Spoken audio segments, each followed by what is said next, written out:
নমস্কার, কেমন আছো সবাই? নতুন বছরের শুভেচ্ছা জানিয়ে আমার আজকের ব্লগটা শুরু করছি। আজকে শুক্রবার সকাল 10টা বাজে। বাজারে এসেছি মাছ কিনতে। একটুখানি চিংড়ি মাছ নেবার আজকে ইচ্ছে আছে। অনেক দিন চিংড়ি মাছ হয়নি। আসলে মেয়ের গায়ে ওই অ্যালার্জি বেরিয়েছিল না, তার কারণে আরও অনেক দিন হয়নি। তো আজকে ইচ্ছা আছে একটু চিংড়ি মাছ নেব।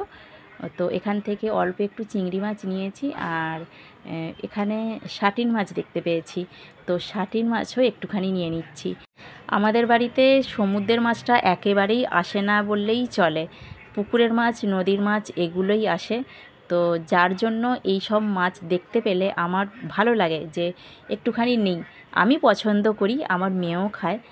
তো একটুখানি অল্প করে নিচ্ছি। শাটিন মাছ অনেক দিন খাওয়া হয়নি। তো আমি যখন বাজারে যেতাম তখন নিয়ে আসতাম দেখে শুনে। এখন অনেক দিন হলো আর বাজার দোকান যাই না। তো আজকে এসেছি, চোখের সামনে দেখতে পেলাম তাই নিয়ে নিলাম। 150 টাকা কিলো নিল। তো ছোট ছোট সাইজ, যাই হোক, তো দুটো নিলাম। 4 পিস করে দিতে বললাম, বেছে দিতে বললাম। আমাদের এখানে বেছেও দেয়, কোনো অসুবিধা নেই, একদম সঙ্গে সঙ্গেই বেছে দেয়। তার জন্য এক্সট্রা কোনো টাকা নেয় না। কিন্তু আমরা তো 3 জন খাবো, তাই অল্প করেই নিয়েছি। শ্বশুরমশাই নেই। শ্বশুরমশাই থাকলে এই সমস্ত মাছ খায় না, চিংড়ি মাছ আর এই মাছ দুটোই খায় না, তখন আলাদা মাছ নিতে হতো। তো 3 জন খাবো, কোনো অসুবিধা নেই, তার জন্যই এই মাছটাই নিয়েছি। এখানটা কিন্তু অনেক ধরনের মাছই পাওয়া যায়। পুকুরের টাটকা চারা মাছও এখানে পাওয়া যায়, আর বড় বড় যে রুই কাতলাগুলো একদম জ্যান্ত, সেগুলোও পাওয়া যায়। আমার মাছ নেওয়া হয়ে গেছে, চলো এবারে বাড়ি যাই, গিয়ে রান্নাবান্না করতে হবে। হ্যাঁ, এখনও পর্যন্ত আমি কিন্তু টিফিন খাইনি। এই দেখো রান্নাবান্না হয়ে গেছে। মাছের ঝাল করেছি, ওই যেটা মাছটা কিনেছিলাম, কি যেন মাছ, শাটিন মাছ, শাটিন মাছের ঝাল। এটার কাঁটা বেরিয়ে গেছে। এখানে ঢ্যাঁড়স ভাজা করেছি মশলা দিয়ে, আর একটুখানি শিম ছিল জানো তো, অনেক দিনের ফ্রিজে পড়ে, কুচিয়ে দিয়ে দিয়েছি সাথে। আর এখানে চিংড়ি মাছ দিয়ে, পটল দিয়ে, আলু দিয়ে তরকারি করেছি। এটাই আজকে দুপুরে হয়েছে, আর কিছু হয়নি। বিকেল 5টা বাজে চলে এসেছি আবার রান্নাঘরে। তো মেয়ের অ্যালার্জির জন্য বিস্কুটটা বন্ধ আছে, আর ঘুম থেকে উঠে বিকালবেলার দিকে এখন ইদানিং খিদে পেয়ে যাচ্ছে। তো বিস্কুট আগে খেয়ে নিত, এখন তার বিস্কুটটা দেওয়া যায় না। আবার শুকনো মুড়ি সবসময় বলতেও কেমন লাগে যে দুটো শুকনো মুড়ি খেয়ে জল খা। বাদাম ছাড়া ওর আর কিছু খাওয়াও যাবে না, কারণ ঝুরি ভাজা, চানাচুর এগুলোতে বলা যায় না, যদি কালার দেওয়া থাকে তা থেকে আবার ওই গায়ে বেরিয়ে যাবে। তাই খাওয়াটাও সমস্যা হয়ে দাঁড়িয়ে গেছে। তাই বিকেল বিকেল চলে এসেছি, কী আর করব, ওই একটু আলু কুড়িয়ে নিয়েছি। যেমন রান্নার আলু, যেই ভালো আলু সেগুলোকে খোলা ছাড়িয়ে কুড়িয়ে নিয়েছি, আদা কোড়া যেটা হয়, তো সেই জিনিসটা দিয়ে আলুটাকে কুড়িয়ে নিয়ে রসটাকে নিংড়ে নিংড়ে ফেলে দিয়েছি। দিয়ে তার মধ্যে একটু আদা রসুন বাটা, লঙ্কার গুঁড়ো, হলুদের গুঁড়ো, নুন আর সামান্য একটু ময়দা দিয়ে ভালো করে মেখে নিয়ে তেলের মধ্যে ওই হাতে করে চ্যাপটা চ্যাপটা করে বড়া করে নিচ্ছি। এটা কিন্তু খেতে দুর্দান্ত লাগে, তোমরা একবার খেয়ে দেখো যারা খাও না। আমার তো ভীষণ ভালো লাগে। আর আমার মেয়ে আগে খেত না, একবার জোর করে খাইয়েছিলাম, একটা খেয়ে দেখ ভালো লাগবে। তো সত্যি একটা খেয়েছিল, তারপর থেকেই ভালো লেগেছিল। মাঝে মাঝেই বলে, মা ওই জিনিসটা করবে না, আলুর বড়া। তো আজকে ভাবলাম এটাই করে দিই, বিকালবেলা এটা দিয়ে দেব, আর আমার একটু চা করব। আর এই আলুর বড়াটা করতে নয়, তেল একেবারেই বেশি লাগে না।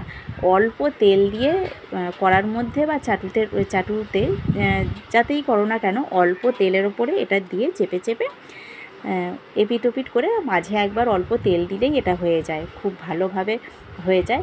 আর বেশ মুচমুচে লাগে খেতে, কিন্তু বেশ শক্ত করে একটু ভাজলে দারুণ লাগে। তো মোটামুটি একবার হয়ে গেছে আর কি, আরও একটু মাখা আছে এটা। তো এরপরে এটাও করে নেব। হয়ে গেল সবগুলোই, দেখো। আর কড়াটা নয় আমার যেহেতু পাতলা হয়ে গেছে, আর এদিকের গ্যাসের এদিকটা না একটু জোরে হয় জানো তো, মানে এদিকটা তাড়াতাড়ি পুড়ে যায়, জানি না কেন গ্যাসের তেজটা এদিকটা একটু বেশি, তাই কড়াটা একটুখানি পুড়ে গেছে। যাই হোক, তো আমার একেবারে আলুর বড়া রেডি। ঝাল ঝাল করে করেছি আজকে জানো তো। আর এবারে গরম গরম চা, দুধ চা করব আজকে। তো চলো আগে চাটা করে নিই, তারপরে চা নিয়ে বসবো দুজনে খেতে। এই আলুর বড়াটা তোমাদেরকে বলে দিলাম রেসিপিটা আমি কিভাবে করেছি, তো চাইলে তোমরা করতে পারো এইভাবে। দারুণ হয় জানো তো, দারুণ হয়। আর এটা করার মধ্যে জড়িয়ে যায় না। ওই যে একটুখানি ময়দা দিই, ময়দা না থাকলে তোমরা কিন্তু আটাও দিতে পারো। আমি একটুখানি তোমাদেরকে ছিঁড়ে দেখাচ্ছি, দেখো এই রকম হয়েছে। মা মেয়ে দুজনকে টোটোয় দেখতে পাচ্ছ, এটা হলো পরের দিন অর্থাৎ শনিবারের ভিডিও। শুক্রবারের ভিডিও তোমরা এতক্ষণ দেখলে, তারপরে আর ভিডিও করা হয়নি কিছু। তো আজকে শনিবার আমরা যাচ্ছি ননদের বাড়িতে টোটোতে করে, তো তখনই একটু ভিডিও করেছিলাম।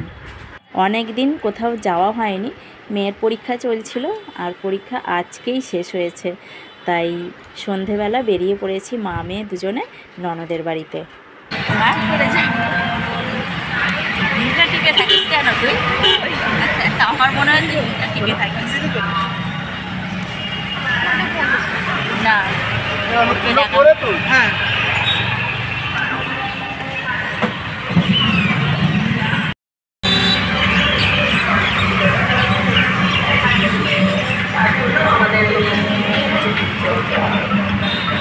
পৌনে 6টা বাজে, সন্ধে হচ্ছে। আর দুদিকে রাস্তার মাঝে যে গাছপালাগুলো দেখছো, এখন যেহেতু সন্ধে হচ্ছে, পাখিগুলো তাদের বাসায় ফিরে আসছে। তো তাদের কিচিরমিচির একটা যে শব্দ, অপূর্ব লাগছে। আর আজকে শনিবার, একটা পুজো ভাব। রাস্তার ধারে যত মন্দির আছে প্রত্যেকটা মন্দিরেই গান বাজছে, মানুষজনের ভিড়। ননদের বাড়িতে চলে এসেছি। আর এদিকে সন্ধেবেলা জলখাবারে কি বানাচ্ছে দেখো, এগুলো হচ্ছে ডিমের কাবাব। ঠিক আছে, ডিমের কাবাব তৈরি করছে। তো এগুলো আগে থেকে রেডি করে রেখেছিল, এখন ভাজছে। আর এদিকটা একটুখানি তোমাদেরকে দেখিয়ে দিচ্ছি। কটা করে খাচ্ছে, কটা করে পাবে।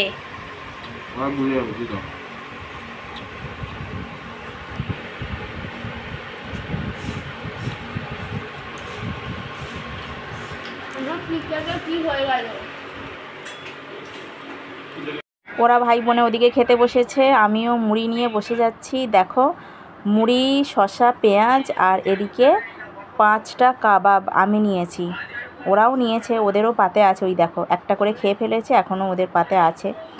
তো মোটামুটি অনেকগুলো করেই পেট ভর্তি করে খাওয়া হচ্ছে এখন সন্ধেবেলার জলখাবার। আবার রাতেও আছে এরপরে, তো এখন আগে শান্তি করে খাই, ঠিক আছে। এদের বাড়ির সদস্য আছে কিছু, এগুলোর সাথে প্রত্যেকবারেই তোমাদের পরিচয় করিয়ে দিই, তো এবারেও অন্যথা হচ্ছে না। তো আমার খুব ভালো লাগে জানো তো, তাই প্রত্যেকবার এদেরকে একটু করে ক্যামেরাবন্দি করি যতবার আসি। ডান দিকের মাছগুলো এবারে সব কটাই নতুন। রাত্রির 11টা বাজে, খেয়ে দিয়ে ছাদে উঠেছি। আর ছাদ থেকে তোমাদেরকে একটা জিনিস দেখাচ্ছি, এখান থেকে খুবই কাছে। তো এই যে বেলিলিয়াস পার্কের এটা টাওয়ারটা, এর আগেও তোমাদেরকে ভিডিওতে দিয়েছিলাম, দেখেছো। রাত্রিবেলা একটুখানি দেখিয়ে দিচ্ছি তোমাদেরকে জুম করে। এই টাওয়ারটা কিন্তু দিল্লির কুতুব মিনারের থেকেও অনেক উঁচু জানো তো। তো যাই হোক, আজকের ভিডিওটা আমি এখানেই শেষ করে দিচ্ছি। কেমন লাগলো তোমাদের, তোমরা কিন্তু অবশ্যই কমেন্ট করে জানাবে। যদি ভালো লাগে তাহলে একটা লাইক করবে, আর আমার চ্যানেলে যারা নতুন বন্ধু আছো চ্যানেলটা সাবস্ক্রাইব করে আমার সঙ্গে থাকবে।